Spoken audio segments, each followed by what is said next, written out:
안녕하세요. 분당 차병원 영양팀 임상요양사 배은주입니다. 오늘은 환자분들 중에서 콧줄, 뱃줄을 가지고 있는 분들의 그런 영양 상태를 책임지고 있는 영양 집중 지원팀을 소개해 드리려고 합니다. 안녕하세요. 저는 외과 정규성입니다. 분당 차병원에서 응급수술과 중환자 치료를 맡고 있고요. 수술받은 환자들과 중환자 치료에서 영양 공급이 너무 중요하기 때문에 그 부분에 신경을 많이 쓰고 있습니다. 우리가 콧줄, 뱃줄이라고 하면 좀 거부감이 들고 어렵고 이렇게 느끼실 수 있는데 오늘은 최대한 쉽게 설명해 드리겠습니다. 환자가 콧줄이나 뱃줄을 해야 된다고 하면 보호자분들이 이런 질문을 제일 많이 하세요. 콧줄, 뱃줄 하면 식사 못하는 거 아니에요? 콧줄, 뱃줄 차이가 뭔가요? 또는 영양집중지원팀 NST가 왜 그렇게 중요한가요? 라고 질문하시는데요. 오늘 그 해답을 속 시원하게 설명드리도록 하겠습니다.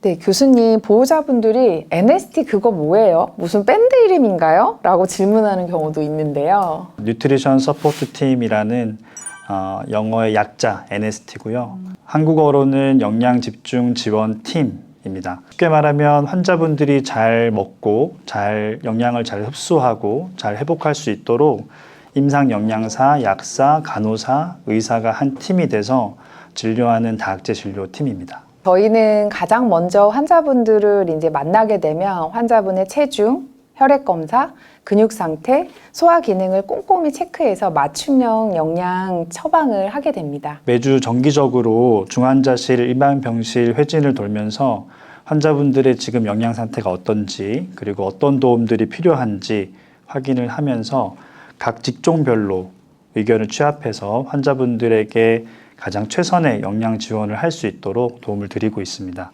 네. 그리고 저희는 회진만 하는 게 아니라 각 직종이 이렇게 한자리에 다 같이 모여서 최신 영양 연구나 환자분들의 사례를 논의하면서 환자분들에게 가장 최선의 치료가 이루어질 수 있도록 노력하고 있습니다.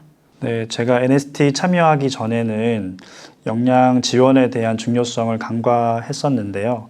NST 활동을 하면서 임상 영양의 중요성, 그 깊이와 너비에 대해서 다시 한번 느끼고 있습니다. 그리고 특히 임상 영양사님을 통해서 제가 많이 배우고 있습니다. 이렇게 다 직종이 모여서 환자분들을 위해서 노력을 하다 보면 정말 최선의 결과가 나올 수 있는 것 같습니다. 그래서 우리 NST 믿고 환자분들 맡기셔도 되실 것 같습니다. 실제 제가 외과 환자, 수술 환자, 중환자들을 보다 보면 영양 지원을 잘 받는 환자, 그리고 주치의가 영양 공급을 신경 쓰는 환자들 같은 경우에는 회복이 빠릅니다. 상처 치유도 빠르고 감염도 적고 특히 환자분이 이제 먹기 시작할 때 수술을 받고 회복해서 먹기 시작할 때 비로소 본인이 회복하고 있다는 걸 느끼거든요. 그래서 신체적으로도 그렇지만 심리적으로도 영양 공급을 받는 게, 영양 섭취를 하는 게 너무나 중요합니다. 네, 맞습니다. 그러면 교수님이 그렇게 체감적으로 느끼시는 것 외에도 환자분들의 영양 상태를 확인할 수 있는 객관적인 지표가 있을까요? 네, 먼저 체중이 있습니다.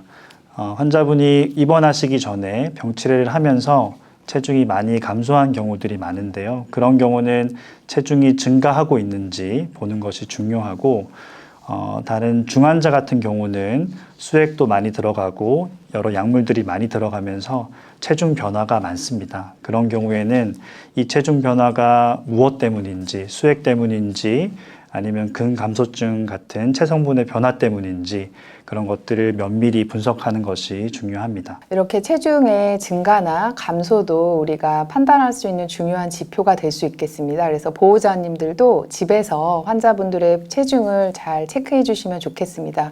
또 한 가지 중요한 지표가 최근에 이제 종아리 둘레가 그 환자들의 근육량을 잘 대표한다고 많이 보고가 되고 있습니다. 실제로 남성분들은 34cm 이하, 여성분들은 종아리 둘레가 3cm 이하일 때는 근감소증의 어떤 그 인디케이션이 됩니다. 그래서 그런 분들은 더 주의 깊게 지속적으로 근육량의 감소를 평가해야 되고 그 방법으로 종아리 둘레가 유용하게 활용되고 있습니다. 네, 세 번째는 생체 전기 저항 측정법입니다. 영어로는 BIA라고 하고요. 여러분들이 건강검진할 때 그리고 헬스장에서 한번 검사를 해보셨을 겁니다. 이거는 몸에 아주 미세한 전류를 흘려서 근육과 체지방 비율을 확인하는 검사 방법이고요. 특히 움직이기 힘든 입원 환자들이나 중환자들 같은 경우에 영양 상태가 어떤지, 체성분 상태가 어떤지를 분석하는 아주 유용한 검사 도구고 저희 병원에서도 자주 시행하고 있습니다. 실제로 살짝 전기 통과한다 그러면 되게 거부감을 느끼시는데 전혀 아프거나 그런 방법이 아니고 오히려 환자분의 몸을 정확하게 스캔해주는 방법이라고 보시면 될 것 같습니다. 그래서 저희들이 검사할 때 잘 믿고 맡기셔도 될 것 같습니다. 방금 말씀드린 체중, 종아리 둘레 측정, 생체 전기 저항법 이렇게 세 가지를 측정하면 정말 환자들의 영양 상태를 꽤 정확하게 파악할 수 있을 것 같습니다. 네, 환자분들과 보호자분들께도 입원 치료하면서 체중과 근육이 줄지 않는 게 치료 효과를 높이는, 치료 예후를 높이는 아주 중요한 지표라는 점을 매번 설명드리고 있습니다.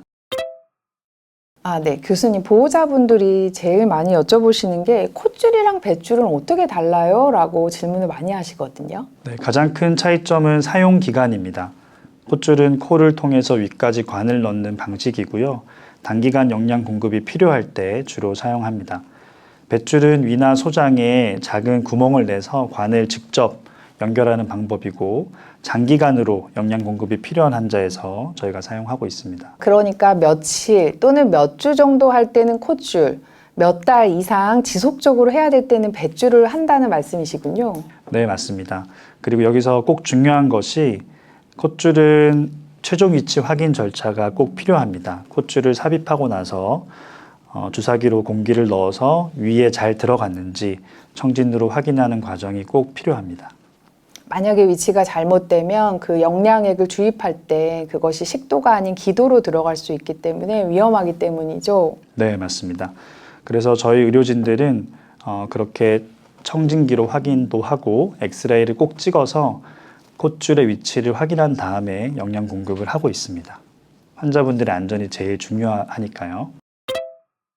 네, 교수님, 그러면 뱃줄을 가지고 있는 보호자분들이 신경 써야 될 것들이 무엇이 있을까요? 첫 번째는 급식 전후에 미온수를 이용해서 관을 세척해 주는 것이 관 막힘을 예방하는 데 중요합니다. 그리고 둘째는 영양의 공급을 너무 빠르게 주거나 너무 많이 주지 않도록 적절한 시간에 적절한 양을 공급하는 것이 환자분의 위장 부담을 최소화할 수 있습니다. 그리고 셋째는 흡인인데요. 영양액이 기도로 넘어가는 것을 예방하기 위해서 중요한 것은 상반신을 항상 30도에서 45도 세우고 영양액을 공급하는 것입니다. 이 세 가지만 잘 지켜도 영양 공급을 하면서 생길 수 있는 합병증의 많은 부분은 해결될 수 있습니다.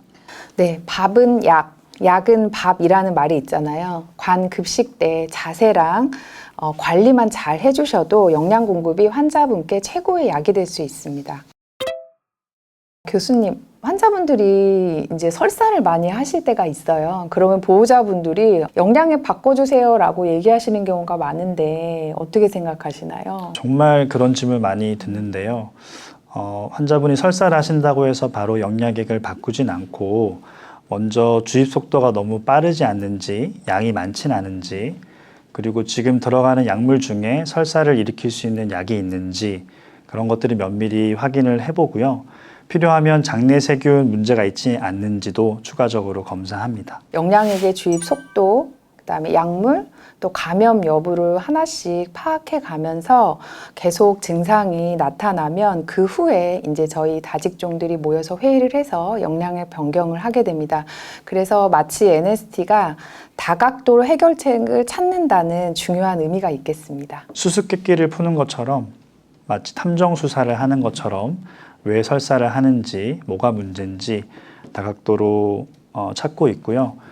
만약에 제재가 문제라면 임상 영양사님한테 적절한 제재를 조언을 받고, 그리고 약물이 문제 같다고 하면 또 약사님의 조언을 구해서 그렇게 적절한 치료법, 적절한 제재를 선택하고 있습니다.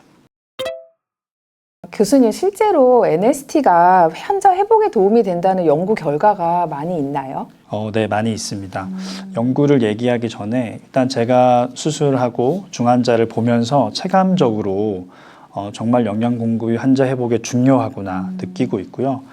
우리나라뿐만이 아니라 다양한 나라에서 진행된 연구를 종합해 보면 NST가 있는 병원, 그리고 NST 활동을 잘 하고 있는 병원, 그리고 NST 활동을 다른 의사들이 잘 따라가주는 그런 병원들에서는 환자 치료 결과가 좋다는 여러 연구들이 있습니다. 그리고 국내에서도 2018년 KSPEN 공식 가이드라인을 발표하면서 NST 운영을 각 병원들에 적극 권고하고 있습니다. 결국 영양은 단순한 보조가 아니라 치료의 한 축으로 볼 수 있겠습니다. 장관 영양은 단순한 보조가 아니라 환자의 회복을 돕는 중요한 치료 과정입니다. 네, 가족 중 뱃줄이나 콧줄을 가지고 계신 분이 계신다면 혼자서 고민하지 마시고 이렇게 다직종이 함께하고 있는 영양 집중 지원 팀이 있다는 것을 기억하시고 힘내시면 좋겠습니다. 환자분들의 회복을 응원합니다. 네, 환자분, 보호자분들 콧줄, 뱃줄 가지고 계시면 걱정도 되고 마음이 어려우실 텐데 이것 또한 중요한 치료 과정이니까 너무 걱정하지 마시고요. 저희가 최선을 다해서 돕겠습니다. 지금까지 시청해 주셔서 감사합니다.